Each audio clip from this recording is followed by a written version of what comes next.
4. നമസ്കാരം. ഓ, താനായിരുന്നു. ഒന്ന് മുട്ടിട്ട് വന്നൂറു. അങ്ങനെ ഒരു ആവശ്യമുണ്ടെന്ന് തോന്നിയില്ല. താ പുറത്തു പോയി നിൽക്ക്, അല്ലെങ്കിൽ വല്ലവരും കൊണ്ട് എഴുന്നള്ളും. ഓ,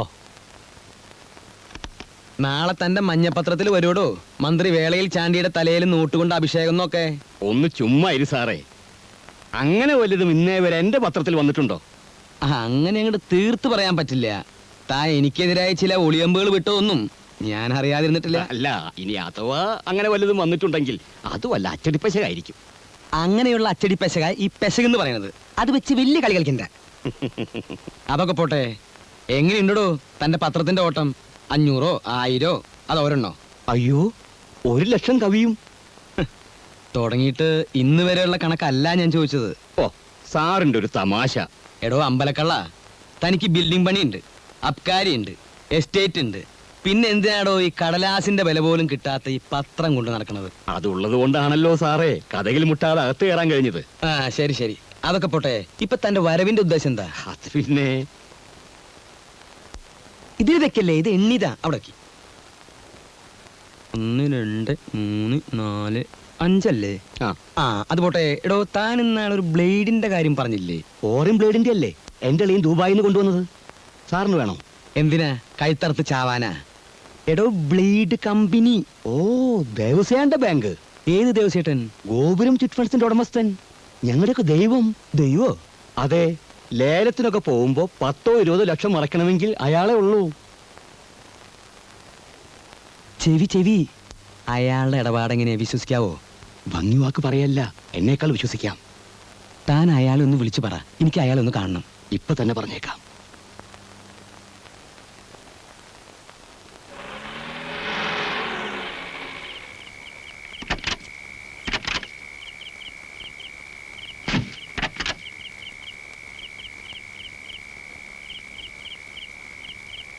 പേടിക്കാനൊന്നുമില്ലെന്നേ. ഇല്ലല്ലേ? ഇല്ല.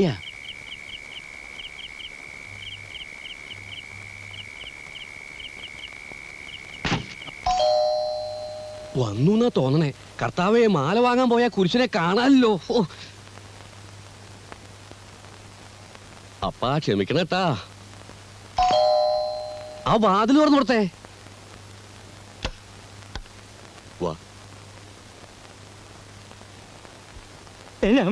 വളരെ പെട്ടെന്നായി പോയിട്ടാ. ഇത്തിരി മുമ്പ് അറിയിച്ചിരുന്നെങ്കിൽ താലിപ്പിലും കൂടി അറേഞ്ച് ചെയ്യായിരുന്നു. എന്നാ പിന്നെ ഒരു ചെണ്ടകൊട്ടി പരസ്യം കൂടി ആവായിരുന്നില്ലേ? ഒരു വെടിക്കെട്ടും 4 അമിട്ടും ആവായിരുന്നു. മിനിസ്റ്ററുടെ രഹസ്യ വരവല്ലേ ദിവസേട്ടാ, അതുകൊണ്ടല്ലേ വീട്ടിൽ വന്ന് കാണുന്നേ, അല്ലെങ്കിൽ ബാങ്കിൽ വരില്ലായിരുന്നോ? ഇങ്ങോട്ട് വന്നോളൂ, ഇങ്ങോട്ട് വന്നോളൂ, ഇങ്ങോട്ട് വന്നോളൂ. ഇരിക്കൂ, ഇരിക്കൂ. കൃഷ്ണ എന്റെ സ്വന്തം ആളാ. നിങ്ങളെ കുറിച്ച് വലിയ അഭിപ്രായം പറഞ്ഞപ്പോ നേരിട്ട് കണ്ടുകളയാന്ന് വിചാരിച്ചു. നമ്മുടെ മഹാഭാഗ്യം എന്നല്ലാണ്ട് എന്താ പറയാ. നിങ്ങളുടെ ഈ എന്താ അതിന്റെ പേര്? ഗോപുരം ചിറ്റ് ഫണ്ട്സ് എന്നാണ്. ആ, എന്നാ തുടങ്ങിയത്? 1115 അപ്പന്റെ അപ്പനായിട്ടാണ് കമ്പനി തുടങ്ങി. അന്ന് തൃശ്ശൂർ പേരൂർ കുറീസ് ക്ലിപ്റ്റ് എന്നായിരുന്നു പേര്. ആയിരിക്കണ അപ്പാപ്പന്, അതിന്റെ അടുത്തിരിക്കണ അപ്പന്, അപ്പനായിട്ടാണ് കമ്പനി വലുതാക്കിയേ. നമ്മളത് ഏറ്റെടുത്തപ്പോ കമ്പനിയുടെ പേര് മാറ്റി ഗോപുരം ചിറ്റ് ഫണ്ട്സ് എന്നാക്കി. അതേതായാലും നന്നായി. ഗോപുരം എന്ന് പറയുമ്പോ ഉയർച്ചയാണല്ലോ. പേര് മാറ്റിച്ചിട്ട് പാരമ്പര്യത്തിന് കുറവില്ലാട്ടാ. മറ്റുള്ള ബ്ലേഡ് കമ്പനികളൊക്കെ ഡും ഡുന്ന് പൊട്ടിപ്പോ. ഡും ഡുന്ന് പൊട്ടിപ്പോ. എവിടെ വീട്? വീട് തൃശ്ശൂരിന്. ഡും ഡുന്ന് പൊട്ടിപ്പോ ഈ ഗോപുരം ചിറ്റ് ഫണ്ട്സ് ആണ് പിടിച്ചു നിന്നേ. 24 hours പൈസ മുഴുവൻ മടക്കി കൊടുക്കും ഡെപ്പോസിറ്റേഷൻ. ഞാനൊരു പരസ്യം കൊടുത്തു. ഒറ്റെണ്ണം വന്നില്ല. എന്തുകൊണ്ടെന്ന് കാരണം എനിക്കറിയില്ല. സ്വിസ് ബാങ്കിനൊക്കെ വിശ്വാസം നമ്മുടെ കമ്പനി. സാറിനത് ബോധ്യാവും. എനിക്ക് ബോധ്യപ്പെട്ട തനിക്ക് നല്ലത്. അപ്പോ കാശിനി 3-4 മാസം കഴിഞ്ഞല്ലേ ആവശ്യം വരുള്ളൂ? അതെന്താ 3-4 മാസം കഴിഞ്ഞ എന്റെ മക്കളുടെ കല്യാണം ഉണ്ടാ? അതല്ല, തെരഞ്ഞെടുപ്പിനുള്ള പണമൊക്കെ ഞാൻ നാട്ടിൽ നിന്ന് പിരിച്ചോളാം. എന്നും ഈ രാഷ്ട്രീയം കൊണ്ടുകൊടുക്കാൻ പറ്റുമോ? ഇതൊക്കെ പിൽക്കാലത്തേക്കുള്ളൊരു സുരക്ഷിതത്വം അത് വേണം. പിന്നൊരു കാര്യം, എനിക്ക് തന്റെ ബാങ്കിൽ നിക്ഷേപം ഉണ്ടെന്നുള്ളത് ഞാനും താനും ഈ കൃഷ്ണനും മാത്രമേ അറിയാൻ പാടുള്ളൂ. 4ാമത് ഒരാൾ അറിഞ്ഞാൽ അയ്യോ, അത് പിന്നെ നമുക്ക് അറിഞ്ഞൂടെ. പിന്നെ ഇത് മാത്രം ആക്കണ്ടാട്ടാ. ഇനി നമ്പർ 2 ഉണ്ടെങ്കിൽ അത് സ്വന്തമാവണമെന്നില്ല. ബന്ധുക്കളോ സുഹൃത്തുക്കളോ ആരായാലും നമ്മുടെ അടുത്തേക്ക് അയക്കണട്ടാ.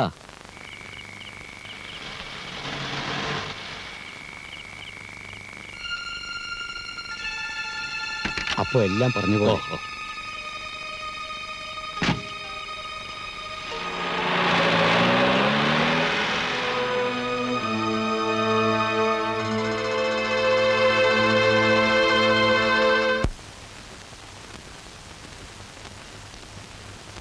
ഇതാരാ അവിടെ കൊണ്ടുവന്നേ? ആരാന്നറിയില്ല സാർ. ഞാൻ എത്തുന്നതിന് മുമ്പ് ഇവിടെ ആരോ കൊണ്ടുവന്ന് ഏൽപ്പിച്ചിട്ട് പോയതാ. ഒന്നും മനസ്സിലാകുന്നില്ല. ഒരു ടവറും കുറെ രൂപയും. സാറേ ഇതിത്ര ആലോചിക്കാനൊന്നുമില്ല. 10-ാം തീയതി രാവിലെ സിറ്റിയിൽ ഏതെങ്കിലും ഒരു ടവർ ബോംബ് വെച്ച് തകർക്കുന്നു തന്നെ. അപ്പൊ നോട്ടിന്റെ ചിത്രോ? പിന്നെ പൈസ ചെലവാക്കാണ്ട് ബോംബ് കിട്ടോ? എത്ര പൈസയാലും സംഭവം നടത്തുന്നു തന്നെയാ. ഇതിപ്പോ ഏത് പോലീസുകാരനും മനസ്സിലാകുന്ന ഭാഷ അല്ലേ?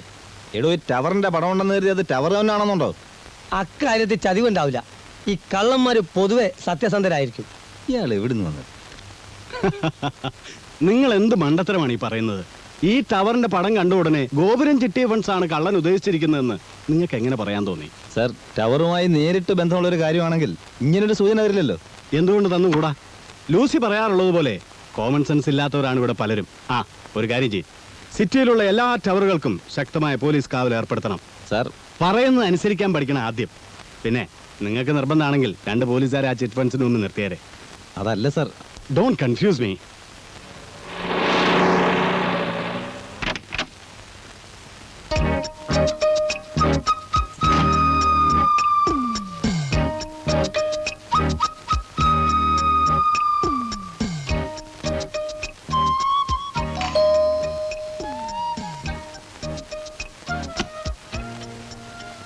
ദേവസിയില്ലേ?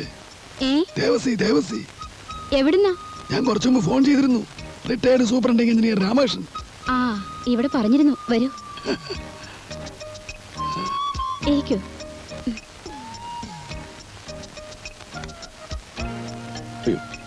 നമസ്കാരം. നമസ്കാരം. ആ, നമസ്കാരം, ഇരുന്നോളൂ, ഇരുന്നോളൂ, ഇരുന്നോളൂ. നേരിട്ട് കാണുന്ന ആദ്യമായിട്ടാണെങ്കിലും ധാരാളം കേട്ടിട്ടുണ്ട്. നമ്മളും കേട്ടിട്ടുണ്ടെന്നാ തോന്നണേ. റിട്ടയർ ചെയ്യുമ്പോ രാമസാർ എവിടെയായിരുന്നു? കണ്ണൂരായിരുന്നു. നമ്മുടെ മിനിസ്റ്റർ ചാണ്ടിച്ചനും ഞാനും പണ്ട് മുതലേ ക്ലോസ് ഫ്രണ്ട്സാ. മൂപ്പരോട് അടുക്കുന്നവരൊക്കെ ഫ്രണ്ട്സാണ്. എന്തൊരു ആത്മാർത്ഥയാണ്. ഓ, അപ്പോ മുഖവരില്ലാതെ കാര്യം പറയാം. ഫോണിലൂടെ ഇത്തരം കാര്യങ്ങൾ എങ്ങനെയാ സംസാരിക്കുന്നതെന്ന് വിചാരിച്ചിട്ടാ നേരിട്ട് വന്നത്. നന്നായി, വളരെ നന്നായി. എല്ലാ കാര്യങ്ങളും മിനിസ്റ്റർ എന്നോട് പറഞ്ഞിട്ടുണ്ട്. ആ ഒറ്റ ഉറപ്പിലാ എന്റെ പണം നിങ്ങളെ ഞാൻ ഏൽപ്പിക്കുന്നത്. അപ്പോഴേ ആ ഇരിക്കണ അപ്പന്, അതിന്റെ അടുത്തിരിക്കണ അപ്പന്റെ അപ്പനായിട്ടാണ് ഈ സ്ഥാപനം തുടങ്ങി. അപ്പനായിട്ട് അതിനെ വളർത്തി, നമ്മളായിട്ട് അതിനെ ഒന്നും കൂടി വളർത്തി. കർത്താവിന്റെ കാരുണ്യം കൊണ്ട് ഈ നാട്ടിൽ സാധാരണക്കാർക്ക് ദാരിദ്ര്യം ഉള്ളിടത്തോളം കാലം നമുക്കൊരു കുഴപ്പമില്ല. വിശ്വസിക്കാം, കണ്ണടച്ച് വിശ്വസിക്കാം. എന്നാ പണവുമായി ഞാൻ നാളെ രാവിലെ ഓഫീസിലേക്ക് വരാം. റോസിയെ, രാമൻ സാറ് ചായ എടുത്തോ? സാരമില്ല, ചായ കുടിച്ചോ. നമുക്കൊരു ഭാര്യയുണ്ട്, നല്ല അസല് പോത്തണ്. ആ, മിനിസ്റ്ററെ വിളിക്കുകയാണെങ്കിൽ നമ്മുടെ വകയായിട്ട് സ്പെഷ്യൽ നന്ദി കൂടെ പറഞ്ഞോളൂ. ദേവസി പറഞ്ഞാ പിന്നെ പറയാതിരിക്കാൻ പറ്റുമോ? നല്ല കാര്യായി.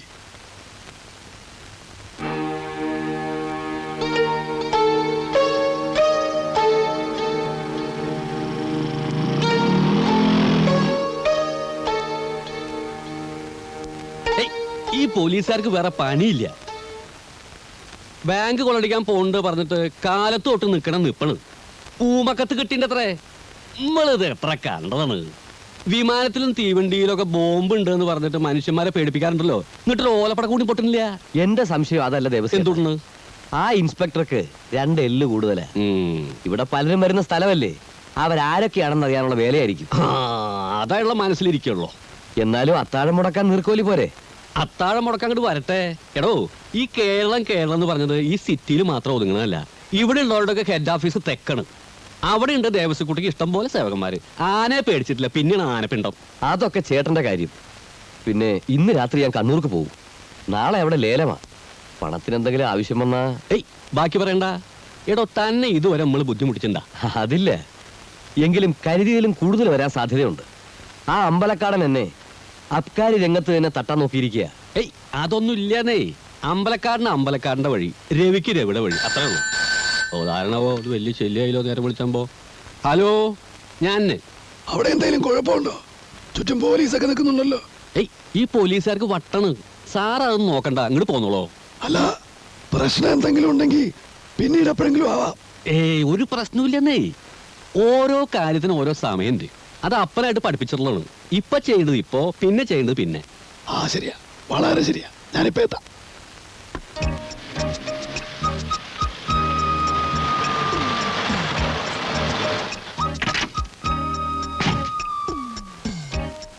എന്താ ഇൻസ്പെക്ടർ സാറേ, ദേവസ്വയുടെ ബാങ്കിന്റെ പോയി പോലീസും പട്ടാളമൊക്കെ? നിങ്ങളാരാ? റിട്ടയർഡ് സൂപ്രണ്ടിംഗ് എഞ്ചിനീയർ രാമൻ സാറേ, ഇങ്ങോട്ട് പോന്നോളോ. സാറ് നമ്മുടെ സ്വന്തം ആളാണ്, പേടിക്കാനൊന്നുമില്ല. ഇങ്ങോട്ട് പോന്നോളൂ. ചെല്ലട്ടെ.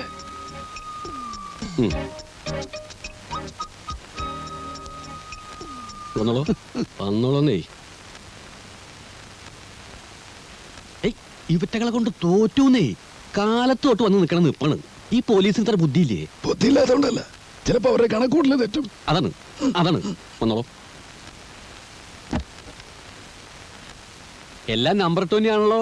അതെ, ഇവിടത്തെ ഒരു പതിവിന്റെ എല്ലാ മാസവും 1-ാം തീയതിയാണ്. അറിയാം. ഒക്കെ മിനിസ്റ്റർ പറഞ്ഞിട്ടുണ്ട്. ആ പെട്ടി തിരിച്ചു വേണം. അതിനെന്താണ്, ഈ ക്യാഷിന്റെ കാര്യമൊക്കെ നമ്മൾ തന്നെ കൈകാര്യം ചെയ്യുക. അപ്പനുള്ള കാലത്ത് തന്നെ അങ്ങനെയാണ്. സ്റ്റാഫിനും കൂടി ഡീറ്റെയിൽസ് കൊടുക്കില്ല. അതുകൊണ്ടാണ് ഇത്ര സേഫേ. ഇരിക്കോട്ടോ.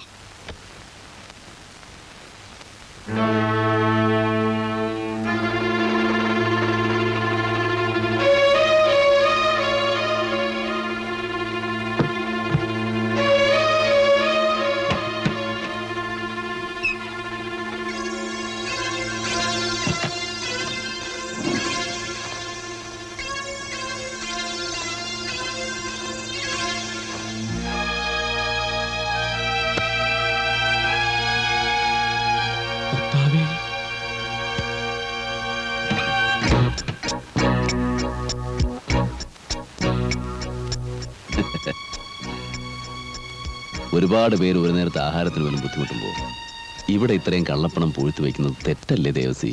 ആ പണമൊക്കെ പെട്ടിലാക്കിക്കോളൂ, ആവശ്യക്കാർ ഉപകരിക്കട്ടെ.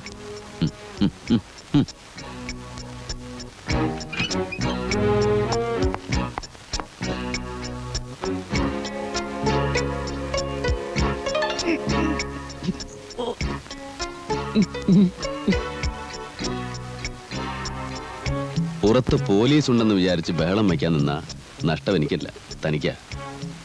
ഇതിനകത്തുള്ളത് ഈ നാട്ടിലെ പല പ്രമുഖരുടെയും കള്ളപ്പണമാണ്. ഇത് എവിടെ നിന്ന് കിട്ടി, എങ്ങനെ കിട്ടി എന്നൊക്കെ ചോദ്യം വന്നാൽ ഉത്തരം പറയാൻ ദേവസി വിഷമിക്കും.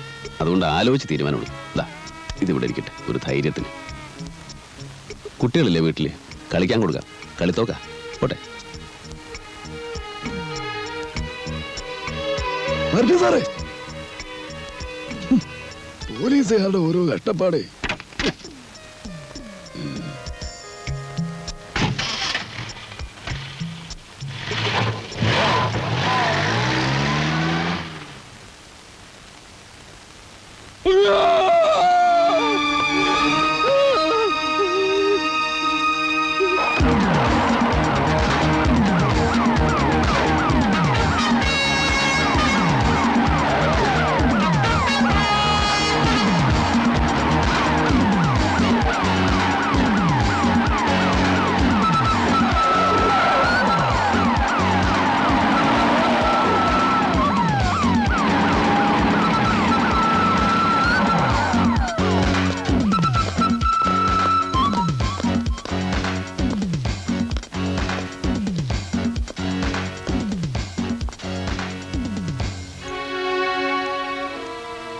Thank you inspector.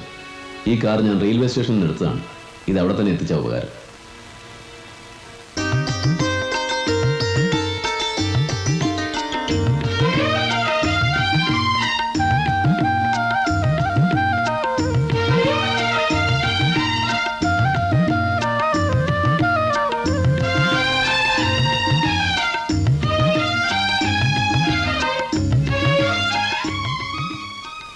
നവദമ്പതികളെ, ചുരുങ്ങിയ സമയം കൊണ്ടാണെങ്കിലും ഇവിടെ സംഘടിപ്പിച്ച ഈ സമൂഹ വിവാഹത്തിൽ പങ്കെടുക്കാൻ സാധിച്ചതിൽ എനിക്ക് അതിയായ സന്തോഷമുണ്ട്. വിവാഹം സ്വർഗത്തിൽ വെച്ച് നടക്കുന്നു, സ്വർഗത്തിൽ വെച്ച് നടക്കുന്നു എന്നൊരു പഴമൊഴിയുണ്ട്. അത് കുറെ മൂഢന്മാരെ ഏറ്റുപാടാൻ തുടങ്ങിയിട്ട് കാലം കുറയായി. സ്വർഗത്തിൽ വെച്ചല്ല നടക്കുന്നത് എന്നതിൻ്റെ ഉദാഹരണമാണ് ഈ കാണുന്ന യുവമിഥുനങ്ങൾ.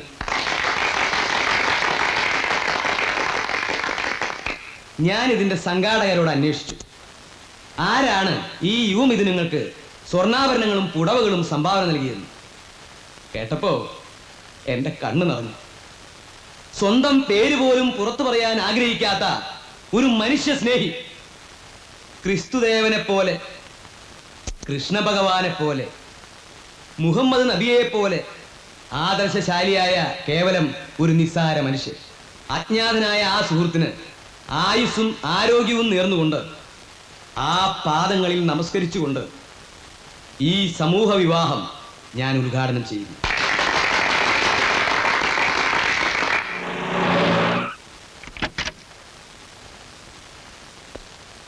നമസ്കാരം സർ. വണക്കം സർ. സാർ സാറിന് തരാൻ വേണ്ടി ഇപ്പൊ ഒരാൾ കൊണ്ട് തന്നാ. ഇത് ബോംബൊന്നും അല്ലല്ലോ.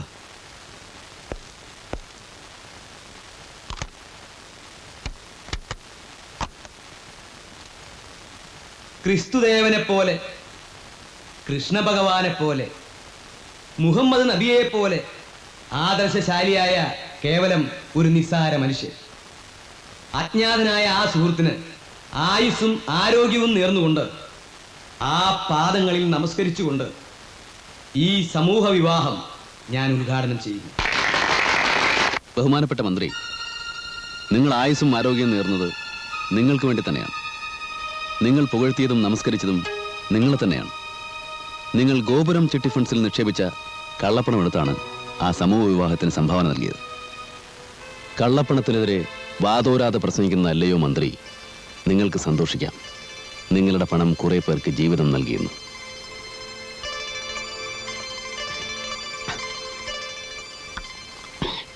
എനിക്ക് 2 ഗ്ലാസ് വെള്ളം കൂടി വേണം. താൻ ആദ്യം സമാധാനിക്കടോ. എത്ര വെള്ളം കുടിച്ചു കൂട്ടുന്നേ?